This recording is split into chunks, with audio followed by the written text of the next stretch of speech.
We're only just beginning to uncover the story of Riccardo Gailazzi, the personal physician to Eugenio Pacelli, better known to the world as Pope Pius XII. A man caught between thematical science, the austere hush of the Vatican, and the smoke-filled glow of late-night poker games.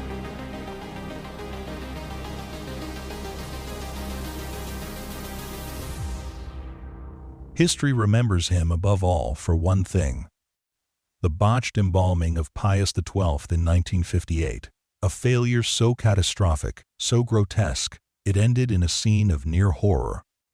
The Pope's body swelling, then rupturing. He's also remembered for the photos of the dying pontiff, taken on his deathbed and sold to scandal sheets for money.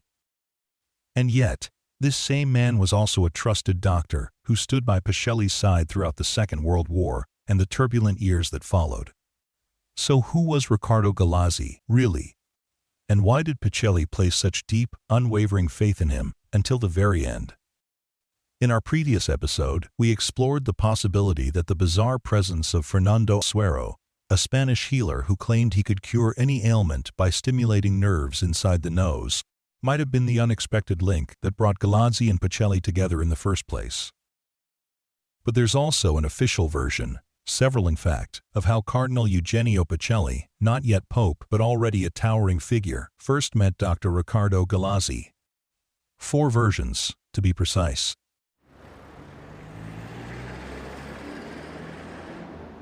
Rome, June 28, 1930. Via Sistina, number 4. A sign hangs above the doorway, Riccardo Gailazzi Eye Clinic. The letters are so oversized they could pass for a circus billboard.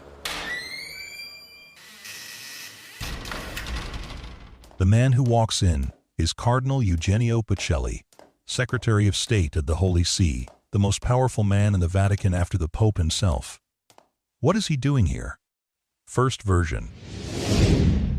Cardinal Pacelli happened to be walking through the neighborhood when something got caught in his eye. Looking up for help, he spotted the massive sign for the Gailazzi Eye Clinic and stepped inside for assistance. But in his autobiography, In the Shadow and the Light of Pius XII, Riccardo Gailazzi himself warns readers not to believe this story. A cardinal of Pacelli's stature doesn't walk into a doctor's office at random, not without recommendations, not without assurances, not without an introduction. Second version. Pacelli reportedly went to Riccardo's clinic for one reason: to buy a pair of glasses. But Riccardo never sold glasses, not once. That detail comes from a reliable source. Journalist Bruno Bartoloni, a legend in Vatican reporting. Kind, fiercely independent soul. I was the last person he ever granted an interview to, before he passed away. As a boy, he used to hang around that clinic. Years later, he recalled it in striking detail. So he, my father, used to take me to his office from time to time, and under the pretext of an eye checkup, he would chat with Gailazzi Lissi, who, among other things, had a nice Roman accent. Il quale tra l'altro aveva un bell'accento romanesco, quindi ogni tanto uscivano fuori. So now and then some rather casual words would come out about Pius XII. Bartoloni remembers that eye clinic. Quando ci andavo io con mio padre non c'era nessuno. When I used to go there with my father, there was practically no one. I remember it was a big room with a chair to look at letters or stuff like that, just like any regular eye doctor. But, well, quite a big office. Però insomma uno studio abbastanza grande.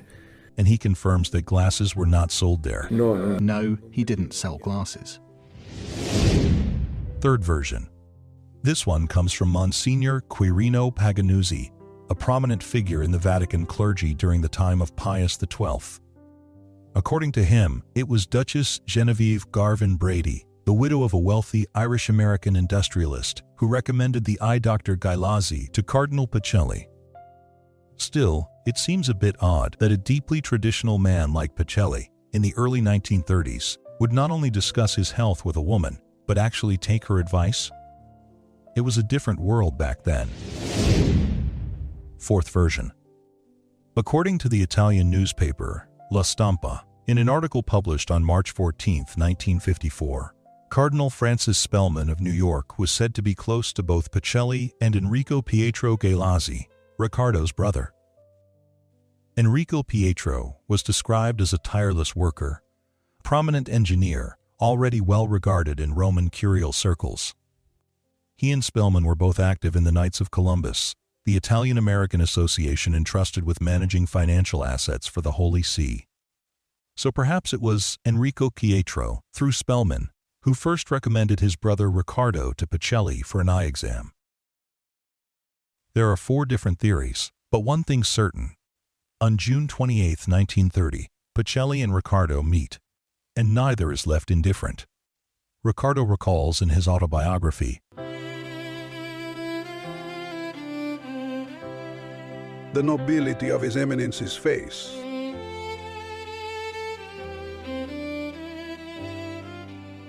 the gentleness of his voice, they captivated me. And I immediately became one of his admirers." A little flustered, Riccardo hands the cardinal his eye prescription at the end of the visit, and that's when he notices His Eminence is sniffling. "You've got quite a cold." Any regular eye doctor might have said, "Take care," and left it at that. But not Riccardo. He picks up a bottle of some kind of cough syrup and hands it to the cardinal's valet, a surefire cure for the common cold. Most patients might raise an eyebrow at an eye doctor offering to treat the flu. But not Pacelli. Faced with this small act of confidence, he decides to go along with Galazzi's advice. The very next day, Eugenio calls Riccardo. He tells him the remedy's already working. He's feeling much better. "It was in this simple way," Riccardo writes in his autobiography, "that I first began serving as his medical advisor." not just for his eyes, for everything, for good. Giulio Pacelli, Eugenio's nephew, says his uncle the cardinal loved driving fast, just like Riccardo. A month after their first meeting, the two Pacellis are speeding toward Rocca di Papa. Guido is at the wheel. He slams on the brakes. Eugenio smashes his head against the dashboard. He ends up with a massive bruise. And soon, Secretary of State Eugenio Pacelli is expected to appear in public, representing the Holy See. He's mortified. His face is swollen. He looks like he's just come out of a street fight. So, who does he call? Riccardo Galazzi, the eye doctor. Riccardo rushes over and treats him with some kind of natural remedy. No one knows exactly what it is. Giulio Pacelli simply calls it a very simple cure. Once again, the recovery is nearly miraculous. The bruise disappears. And the truth is, neither the cold syrup nor the bruise remedy are anything like ordinary medicine, because Riccardo isn't your average ophthalmologist. But what strange kind of magic does he possess to earn the trust of the future Pope Pius XII? We're in Piazza Navona, one of the most iconic and photographed squares in Rome. Professor Francesco Eugenio Negro greets us with a gentle smile. His long, hound-like cheeks rest softly against the collar of a crisp navy blazer. He's twice my age, yet climbs the stairs more easily than I can. At the top, we stop at a door with a plaque that reads, Museum of Homeopathy, Italian Historical Archive, Negro Foundation. This used to be the office of Professor Antonio Negro, Francesco's father. It was from here that he helped lay the foundations of homeopathic medicine in Italy. Professor Negro leads us into the library. He tells us he met Riccardo Galazzi.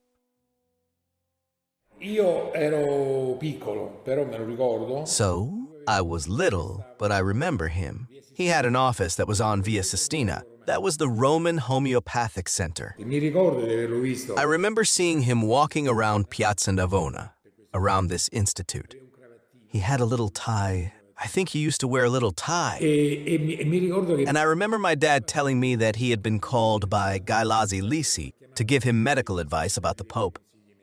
And they talked about how, since the Pope was very ill, Galeazzi Lisi was giving him treponmel eggs, triponemiche, ovvero le uova ingallate. that is, fertilized eggs. So, eggs already with fertilization. You open them, and there's a chick that's going to be born. We ask him about Riccardo and homeopathy. Allora, innanzitutto Galeazzi Lisi fonda il coro. First of all, he's the one who founded the Roman Homeopathic Center. So it's him who founded the Roman Homeopathic Center in his eye clinic. E mio padre arriva dopo nel coro. And my father came later to the Roman Homeopathic Center. Professor Negro says Riccardo Galeazzi wasn't just a homeopath.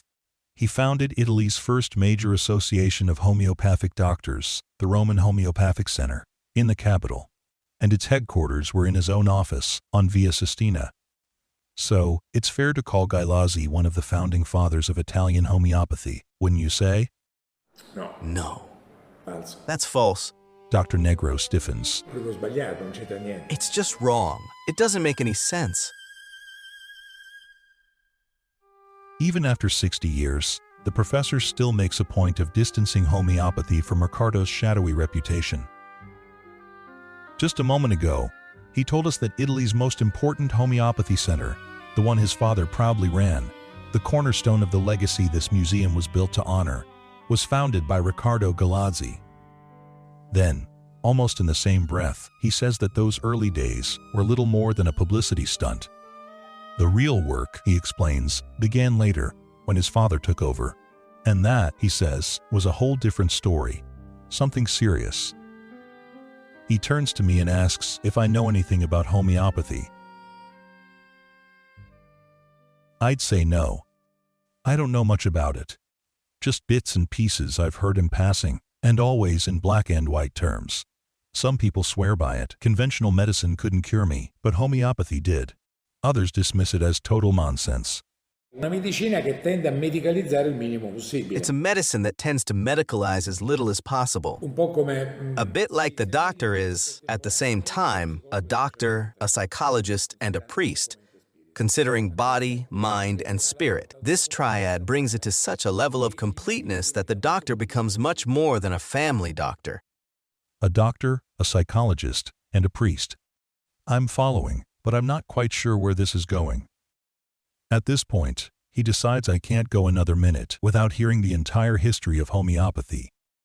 I suppose it was bound to happen. I'll try to sum it up. The story starts in 18th century Germany with a man named Samuel Hahnemann. He had a medical degree. He was married, with 11 children. 2 of them died young. He scraped by, mostly doing translation work.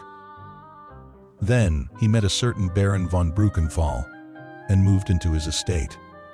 In Transylvania,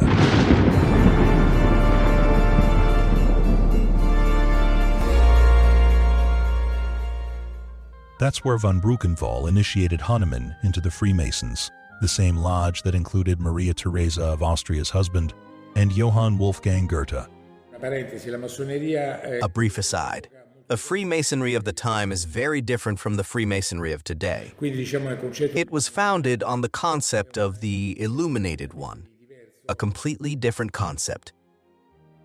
Through his Masonic connections, Hahnemann became friends with another Freemason, Christoph Wilhelm Hufeland. A physician, Hufeland coined the term macrobiotics and served as personal doctor to both Goethe and Friedrich Schiller. He also collaborated with Hegel and Jena.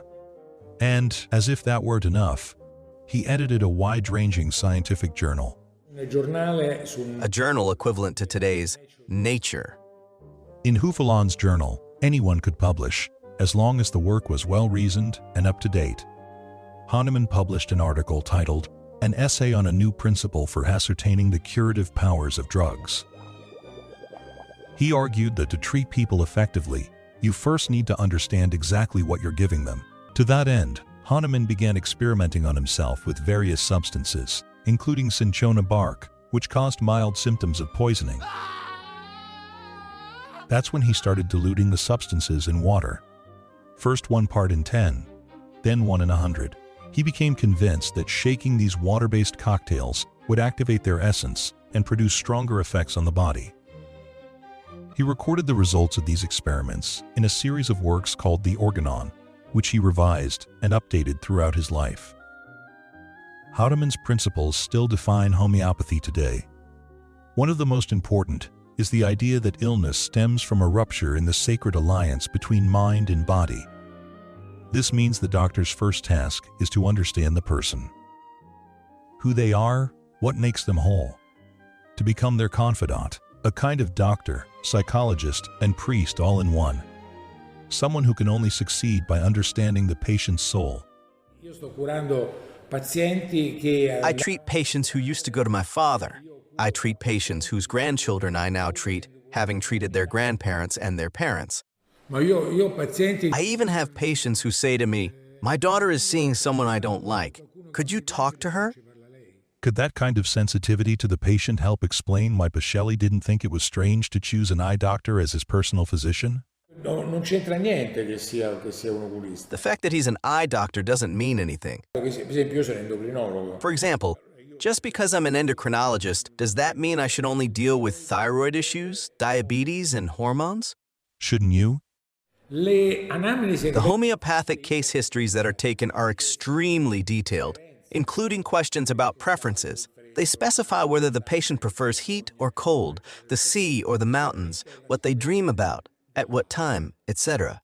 Because it really is about discovering the other person. And many times, by studying the physiopathology of these people, by asking them questions, you end up hearing them say, "This is the first time someone has asked me this," or "This is the first time I've been examined this way." Veramente un viaggio nel dove, un viaggio nell'altro. It's truly a journey into the where, a journey into the other, and it's an absolutely fascinating experience. Because many times you find yourself intuiting, understanding you see the patient move to tears, because it's the first time someone has truly touched their soul. Perhaps that's what happened on Saturday, June 28, 1930, in Rome, at 4 Via Sistina. When Riccardo Gailazzi handed Eugenio Pacelli a bottle of homeopathic syrup for his cold, he may have begun something far more profound, a kind of total communion. A blend of relationships a man usually has with 4 different figures: a doctor, a psychologist, a priest, and a friend. I don't think homeopathy is inherently manipulative, and I don't believe all homeopathic doctors are out to manipulate their patients. I'm not saying Riccardo manipulates Eugenio, but the kind of doctor-patient relationship he believes in and lives by seems to meet something in the future Pope. Something that, even then, points to deeper, more complex needs.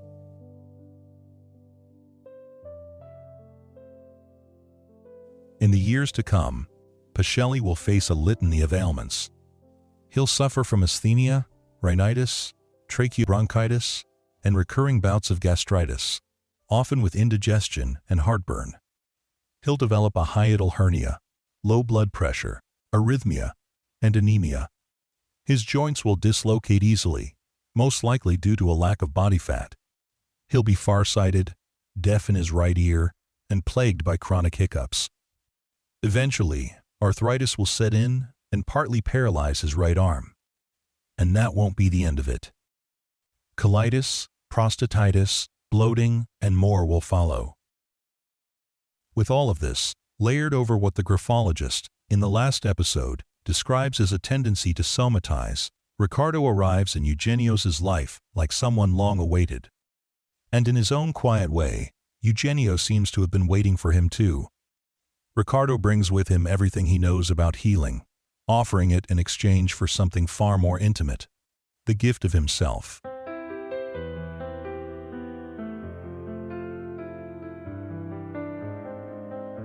The way Pacelli acts suggests he feels something like love for Riccardo.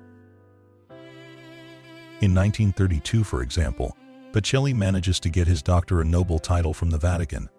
He goes straight to his superior, Pope Pius XI. The official brevet a kind of papal decree, is written and signed by Eugenio himself, with the Pope's co-signature. It describes Professor Riccardo Gailazzi as a man of medical expertise and Christian charity. But the most telling detail is the date. December 22nd, 1932. A Christmas present from Pacelli to his personal physician. Along with the title of Commander of the Order of Pius, Riccardo Gailazzi also receives, as tradition requires, a coat of arms and a motto for his newly established noble house. You can still find an image of the coat of arms in the Italian heraldic archives. The shield is divided in two. On the left side, under an orange sky, sunrise or sunset, it's hard to tell, a wooden ship glides across a green-blue sea. Its surface stirred by the wind. Each mainsail bears a red Greek cross, identical to the one used by the International Red Cross, signifying medical aid. The ship is thought to evoke the one that, by tradition, carried St. Peter from Galilee to Rome. On the right side, a red field is slashed diagonally by a stripe, with 3 blue lilies set against it. The entire coat of arms is framed by ornamental flourishes in silver, red, and blue, and topped with a crown. Beneath the shield is Gailazzi's Latin motto, Remus et Velis, by oars or by sails. A mischievous thought might pop into your head. The phrase brings to mind a crude Italian saying, a vela, a motore, by sail and by motor, a euphemism for bisexuality. The French have a similar expression, avoir a vapeur. But that's probably not the point. More likely, by oars or by sails is just another way of saying, at all costs. But toward what end? To heal the sick, it seems. The phrase echoes a line from St. Ignatius of Loyola, founder of the Jesuits. Todo modo para buscar la voluntad divina, every means to seek the divine will. Is that what Pacelli sees in his doctor? A willingness to do whatever it takes to carry out the mission?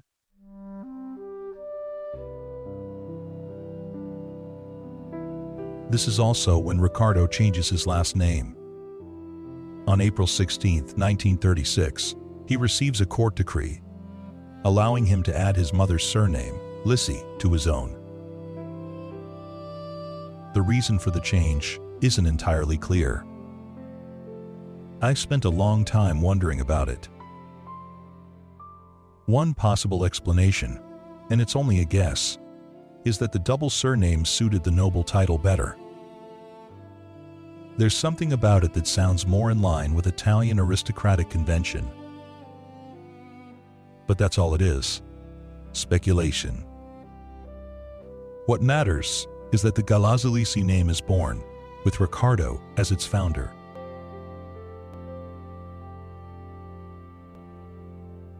Around this time, a rumor starts making the rounds. The claim that Riccardo and Enrico Pietro are half-brothers. Why? Because they have different surnames. Gailazzi for Enrico Pietro, Gailazzi for Riccardo. Another way of setting the two brothers apart. Enrico Pietro, respectable, accomplished, well-connected, trusted by both the Roman Catholic hierarchy and the American Church. A friend to popes, Cardinal Spellman, and the Knights of Columbus. And then Riccardo, the brother who, in time, becomes known for something very different. Marked by a darker kind of fame, one that brings shame upon himself, his profession, and everyone around him.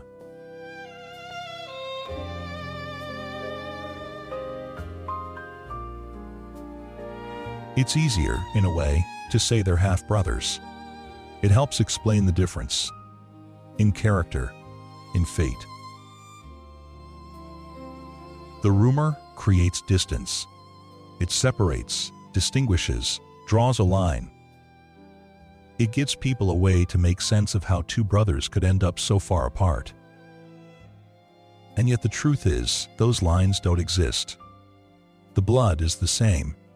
The claim that they are half-brothers is false. Civil registry records confirm this. I've checked them personally. Still, the rumor persists.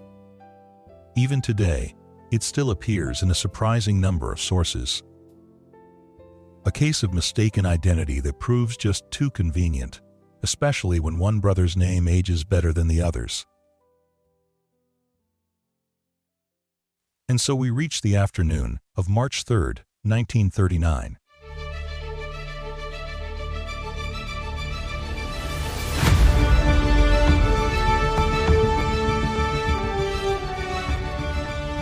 Annuncio vobis gaudium magnum habemus patam. At exactly 5:27 p.m., white smoke rises from the chimney of the Sistine Chapel, where the cardinals are gathered in conclave. Among the crowd packed into St. Peter's Square, waiting to see the new pope, is Riccardo. In his autobiography, he recalls that when Pacelli's name is announced, Cardinalem Pacelli! Riccardo shouts, That's my cardinal!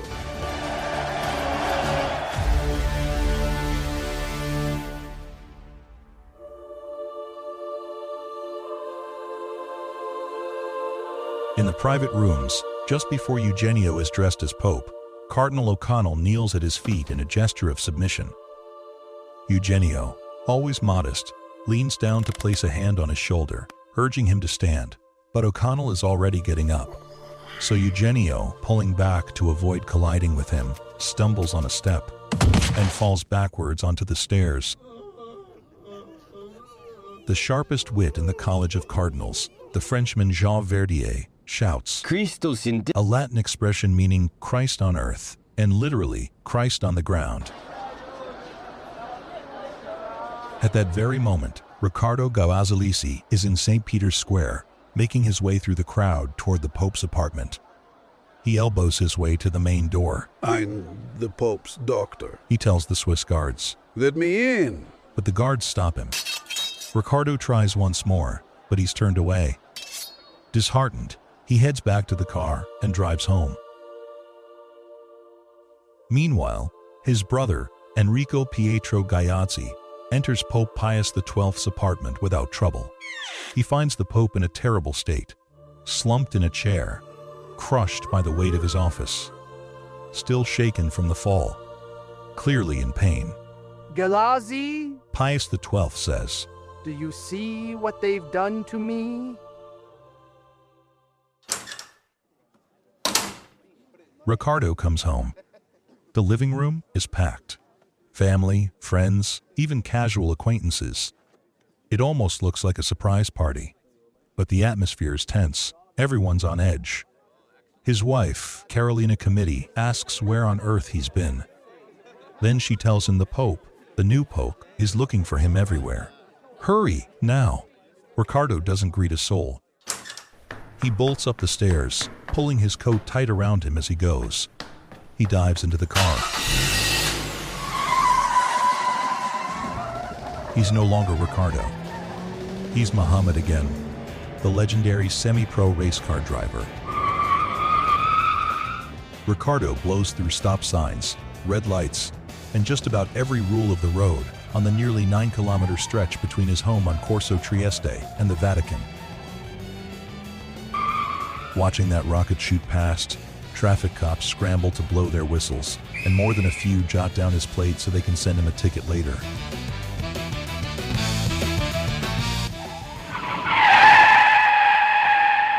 This time, the guards let him through. He's agitated, soaked, out of breath. He reeks of sweat. Riccardo finds himself in a damask-covered sitting room and looks around.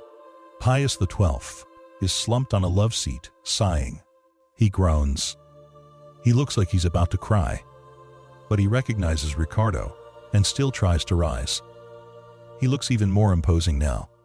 Paler, sharper, almost translucent, more otherworldly than ever.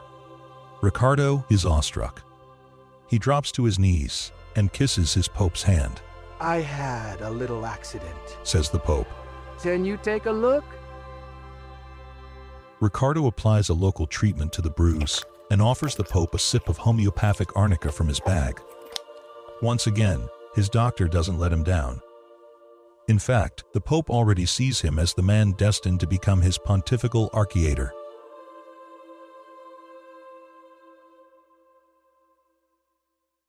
Later that same astonishing day, Pius summons his trusted friend, Monsignor Ludwig Kaas, to the apartment. The Monsignor had left Germany long ago and settled in the Vatican, where he now serves as secretary-treasurer of the Fabbrica di San Pietro, the body entrusted with the care of the Basilica of the Prince of the Apostles. When Kaas arrives, he sees the Pope's face, sharp as a razor's edge, reveal a flicker of restrained satisfaction. His broad forehead, usually creased with worry, now smooth. Serene. It's time to go.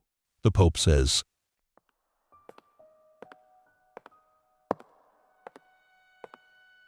The two of them make their way through the shadowed recesses of the palace, down hidden interior corridors to a chapel built into the southern wall of St. Peter's Basilica. There, they enter a concealed door that opens onto a tunnel, warm and damp with seepage from the nearby Tiber River. They move through the dark, slick underbelly of the earth until they reach a heady bronze door, locked with 3 locks. In the narrow beam of a flashlight, Monsignor Kaas draws the keys from his breviary and slides each one into place, unsealing the way forward.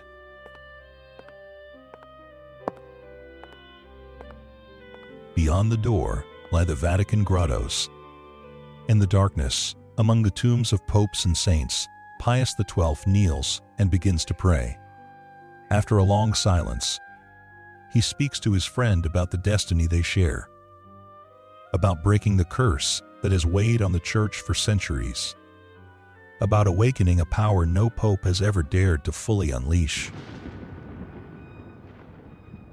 For some time now, Eugenio Pacelli has shared his boldest dream with Monsignor Kaas: to unearth the remains of St. Peter, the first apostle and the first pope, who was martyred in imperial Rome.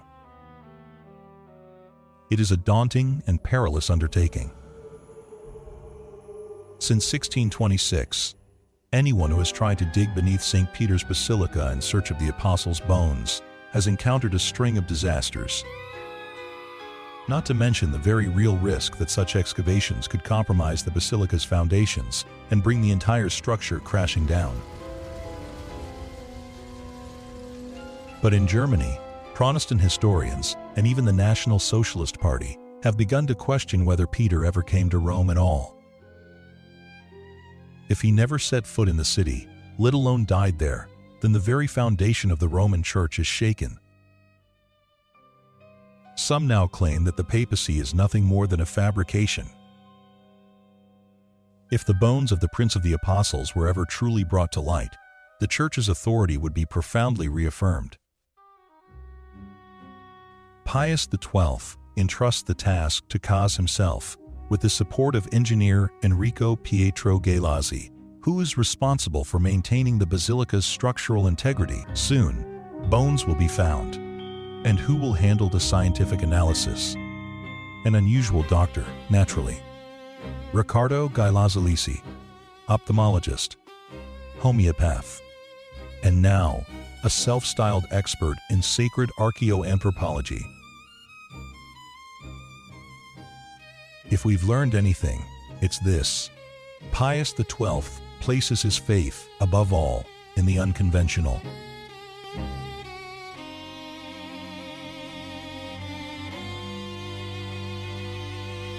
Much more is about to unfold beneath St. Peter's.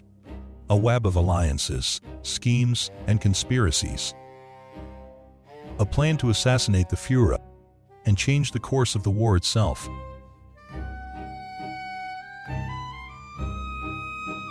Will this desperate plan succeed? Will the excavation really uncover Peter's relics, without bringing down the Great Dome of St. Peter's, or unleashing the wrath of supernatural forces?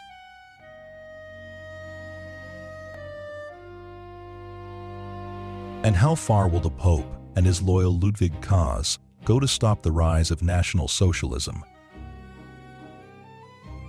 All of this really happened, and yet, it's only the beginning. Get ready to go deeper, to the very core of the Church, and beyond.